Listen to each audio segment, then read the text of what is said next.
Infix, postfix, and prefix expressions. What is an infix expression? It's the kind of expression that we're all used to. It's where the operators are placed in between the numbers. A postfix expression is where the operator is placed after the numbers, hence the word post in the name postfix. And a prefix expression is where the operator is placed before the numbers. Now, why would we ever want to use a postfix expression? Well, the reason for that is while we as humans may feel more comfortable reading an infix expression, it's very hard to write a calculator program that's able to read infix expressions as input. It's much easier to implement them reading postfix expressions. And we'll go into more detail on that later. But the focus of this video is on how do we convert an infix expression to a postfix expression. And to do that, we have to review a concept taught back in early grade school called PEMDAS. For those who may not remember, PEMDAS is an acronym where the P stands for parentheses, E for exponent, M for multiply, D for divide, A for add, S for subtract. And the purpose of PEMDAS is just to remind us the rules of precedence when doing arithmetic expressions. All right, recall that parentheses always have the greatest precedence. Exponents have second highest precedence. Multiplication and division are tied for third, and addition and subtraction are tied for fourth. Alright, so here's the first expression that we're going to convert. 20 plus 8 minus 3 plus 10. The first thing we're going to do is to take each operator at each number and make it an individual token and insert these tokens into a queue of tokens in the order that they appear in the expression.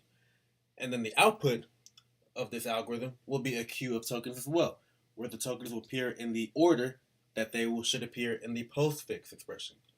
And over the course of this algorithm, we're going to use a stack called opstack to aid us in this algorithm. I call it opstack because that is short for operator stack. The operators will be going in and out of this stack over the course of the algorithm. So, here's how it goes. First step, 20 is a number. Whenever we encounter a number, move it straight to the output. Plus is an operator, we push it to the op stack. 8 is a number, move it to the output. Minus is an operator, we want to push it on the op stack, but first we need to compare its precedence to the current top operator, which is plus. Since minus has equal precedence, we're going to pop the stack first, then push minus. Whenever the operator has less than or equal precedence to the current top operator, we pop the stack first, then push it. Next, 3 is a number, move it straight to the output. Plus is an operator. Before we push it, we compare it to minus. Plus and minus have equal precedence, so we pop minus first, then push plus. 10 is a number, move it to the output. The input is empty, so we simply empty the op stack to give us our final expression. Next, we got 50 plus 20 times 2 divided by 4. 50 is a number, straight to the output. Plus is an operator, straight to the operator stack. 20 is a number, straight to the output. Multiplication is an operator with greater precedence than plus, so we push it on top. 2 is a number, straight to the output.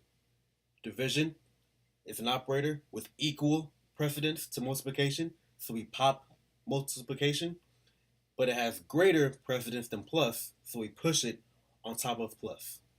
4 is a number, straight to the output. The input is empty, thus we empty the stack onto the output to give us our final answer. Next, we got 50 times 5 squared minus 15. 50 is a number, straight to the output.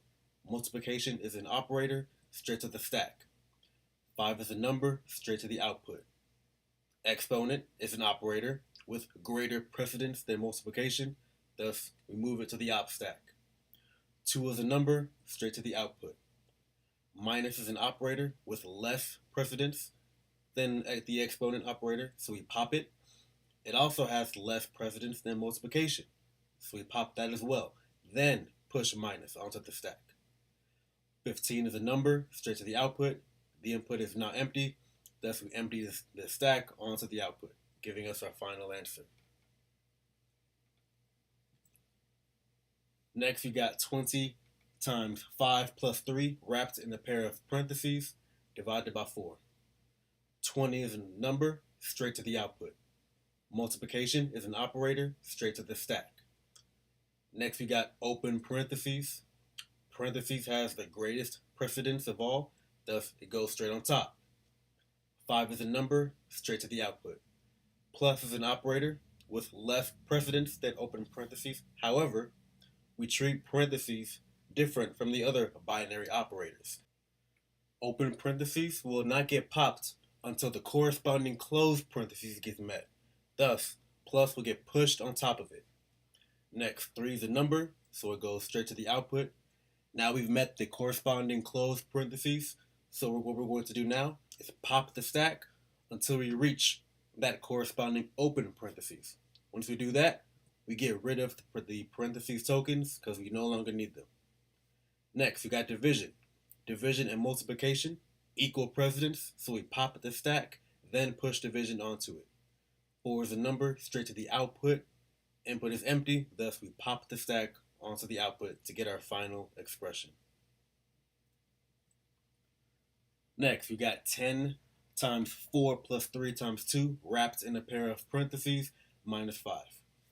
Thus, now onto our input. 10 is a number, straight to the output. Multiplication is an operator, straight to the stack. Open parentheses, greatest precedence of all, push on top of the stack. 4 is a number, straight to the output. Plus is an operator with less precedence. However, we're not going to pop that open parentheses until we meet the corresponding closed parentheses. So plus will go on top. 3 is a number, straight to the output. Multiplication, larger precedence than plus, so we push it on top. 2 is a number, straight to the output. Now we've met the corresponding close parentheses, so we're going to pop the stack until we reach the corresponding open parentheses. Then we're going to discard the tokens. We no longer need them. Next, we got minus. Minus has less precedence than multiplication, so we're going to pop the stack, then push minus onto it. 5 is a number, straight to the output. The input is empty, thus we pop the stack to get our final expression. So, in summary, as you process each individual token in the input, if the token is a number, simply enqueue the token onto the output. If the token is a binary operator and the stack is empty, then push the operator onto the stack. If the operator has greater precedence than the op stack's current top operator, then push the operator onto the op stack. If the operator has less than or equal precedence than the op stack's current top operator, then we're going to pop op stack and keep popping op stack until we encounter an operator that for which the new operator has greater precedence, or we pop until the stack becomes empty. Once one of those situations get reached, we push the operator onto the op stack. If the token is open parentheses, push the token on the op stack, but do not pop it until the corresponding closed parentheses is met. If the token is closed parentheses, then we're going to pop the op stack until the corresponding open parentheses is met. Then we're going to discard both tokens.